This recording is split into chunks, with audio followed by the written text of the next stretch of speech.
Why did you want to start a driving kind of business? Well, years ago, my friends would say I'd be a good taxi driver, Oh, okay. and I kind of heard that from different people over the years. I've taken people to different places, from Ponoka to Fort McMurray, even Calgary. So you like driving? I do like driving, yeah. Always rolling. Yeah. So what do you think is different? Because I know that you've worked in the past, you've done more traditional jobs, and this one was kind of customized. So how did you find it was different than some of your old jobs? You could kind of do things at your own pace. You could choose who you want to take. Because of my disability, sometimes I have to be careful who I take.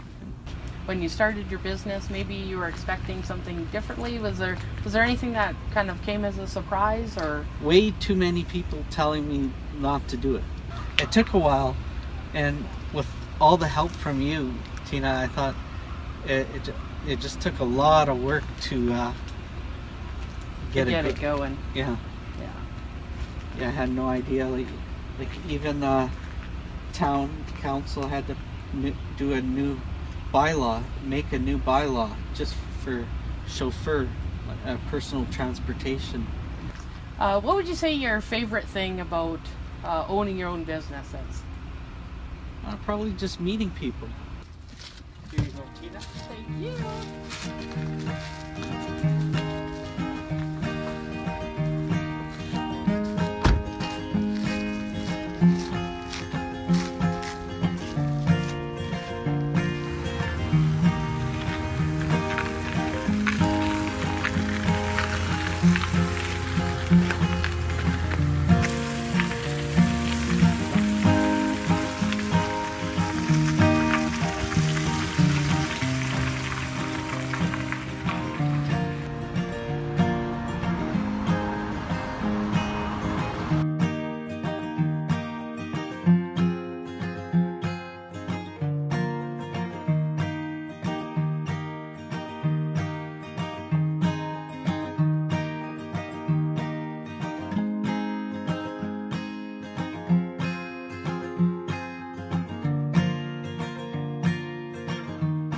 So Melissa, can you tell me why you wanted to serve coffee?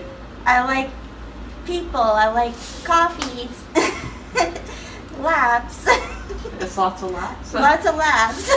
They like the coffee shop. Really comfortable in here. It's like home. Yeah? Yeah. Do people tell you that? Yeah. Yeah? I said it feels like home. I said, oh yeah, nice and cozy. I said, this is my dream. This is your dream? Oh, to work in a coffee shop? Yeah. Or own a coffee shop? Own a coffee shop. What's your favorite part about your job? Clean the floors.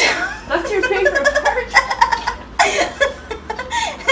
Doing the coffee. Yeah? Do you like doing any of the cooking stuff? Yep. Yeah? Yep.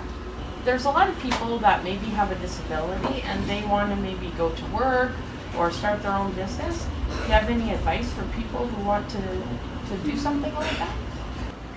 Get going. Get going. Follow your dream. If you want to, you do it. So is there anything that's happened, now that you've started your business that surprised you? Yeah. Open the coffee shop. How busy it got. Oh, okay. So yeah. it's like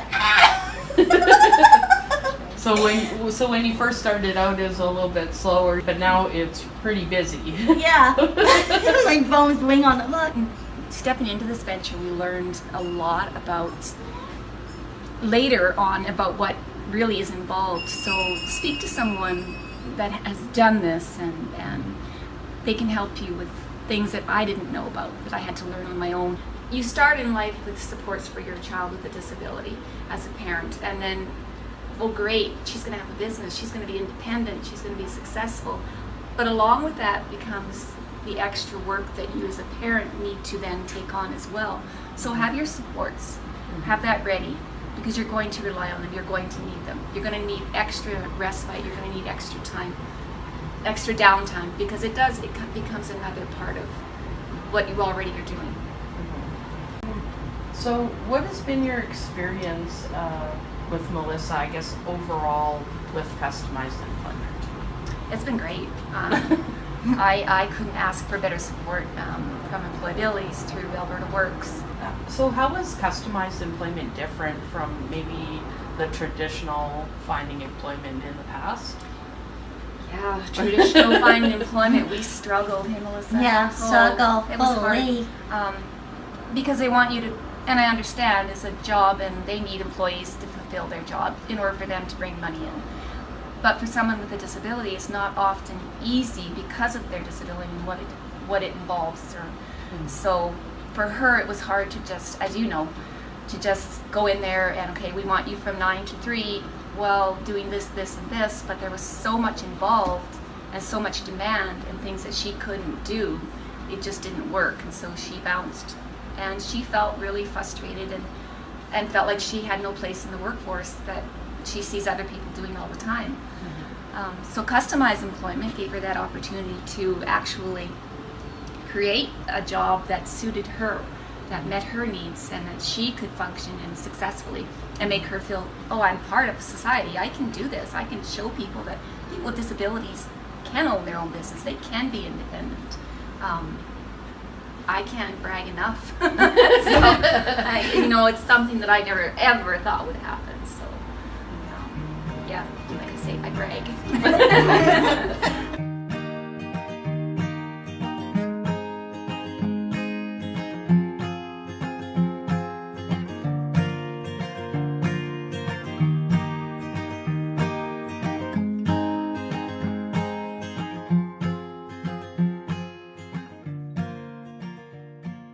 What do you do when you're here? I doing chores Yep, you do chores. We do station duties, right? and you do dishes. Yep, we clean up.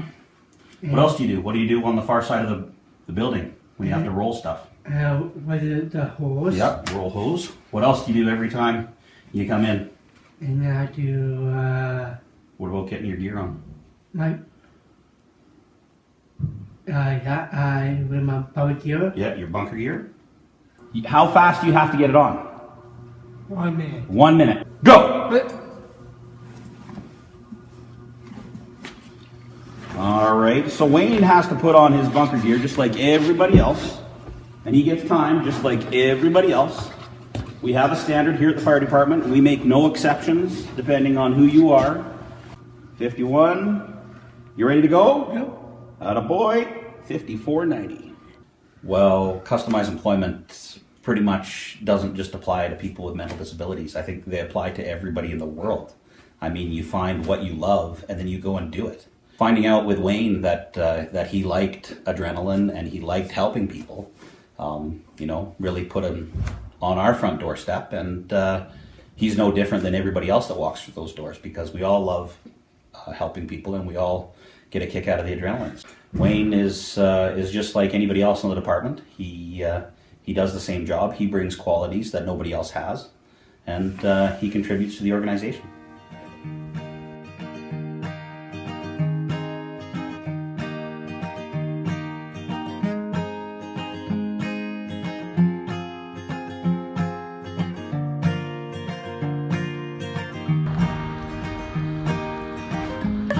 So you guys do the Pokemon birthday parties, and so there's Pokemon stuff there and sets. And Yep. Magic the Gathering would be another good thing to kind Let's of. see there.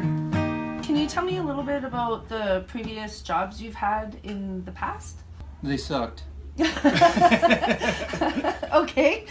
Okay, so what's different about what you're doing now? There's the possibility I could go somewhere with this. Unlike the last one, which I spent 3 entire years going nowhere. So why don't you tell me a little bit about your equipment and what kind of services that are provided here? Well, the services that we provide here is stuff like comics, miniatures, like painting and assembling, board games, tabletop stuff.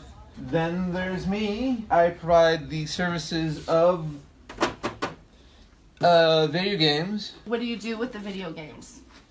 Well, We rent games on an hourly basis. What is the best part about owning your own equipment and coming to work here? What's the best part? Mm-hmm. Going to work and owning my own equipment. That's awesome. That's good. What have you learned so far that has surprised you about your business or Arcane Angel or anything? It's fun.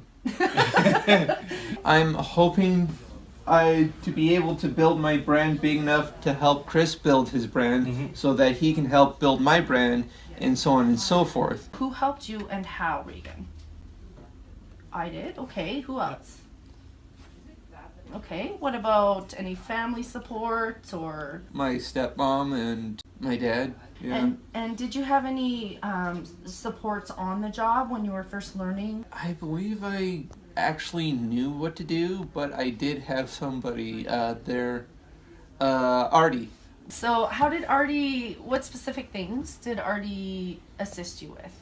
She helped me by reminding me to keep on work. On our side, it was she actually came up with some ideas that help benefit the business so that I can work better with Regan here and actually allow the changes to happen so that we can be stronger. Yes. Great. I think this is more of a question for you, Chris. There was some systems put in place here to assist both Regan, your other staff, and yourself to help everybody for the whole business. That's right, absolutely. And through the workshops and the changes that were brought forth, we actually were able to get more onto the same page and strengthen the operations so that we can handle not only other employees, we can deal with customers that come through the door and actually allow us to understand the needs a lot better. My name is Christina Lazenby. I'm Chris's sister, and I had worked at the store when I first met Regan. I was working in here as just a regular associate, sales associate, and Regan was very hard to get into conversation, and he was not socially inclined yet, and he was just learning. And when he started this program, the growth I've seen in him has been absolutely wonderful and amazing. He is come out of his shell. He's running games, he's playing games, he's socializing with people, he's helping customers. He's become more well-rounded than I thought possible, and it's an amazing thing. He is super strong in this whole decision to do something for himself, and it's a wonderful program.